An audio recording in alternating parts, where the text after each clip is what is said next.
Why are we living in a time, and probably always have, where everything has to be labeled? Because labels really do play havoc with how we value ourselves, our self-worth, our confidence, our resilience, our self-exploration.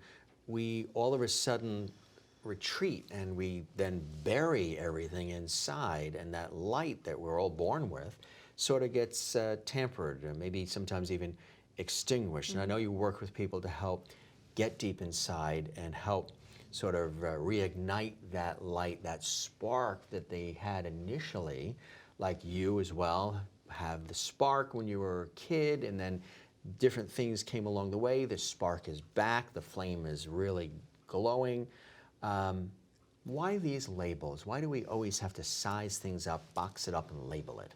I think it's just the way this reality is run. And a lot of times people like it because it makes them feel comfortable. They know what they're dealing with, and also it gives them a sense of control. If I can label you, I know where you're coming from, I hold you to that, I know how to interact with you, I can expect what's coming next. It gives you a false sense of safety almost.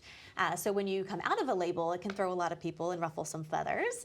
But I think it's fascinating to look at, like, even the medical diagnosis. They're there to give information and to help guide the professionals. They're not there as a life sentence. Right. And for me, at age 14, sitting on the psychiatrist's sofa, getting the diagnosis, and having him go through the litany of issues that I will always have. To deal with, right? Always. I went, wow, this is a life sentence. This is a role that will never go away. And at 14, that's scary. Well, and at any age it is, but a 14-year-old, like what? Well, in my little 14-year-old mind, the only thing that really went through was, well, who would ever want to marry me?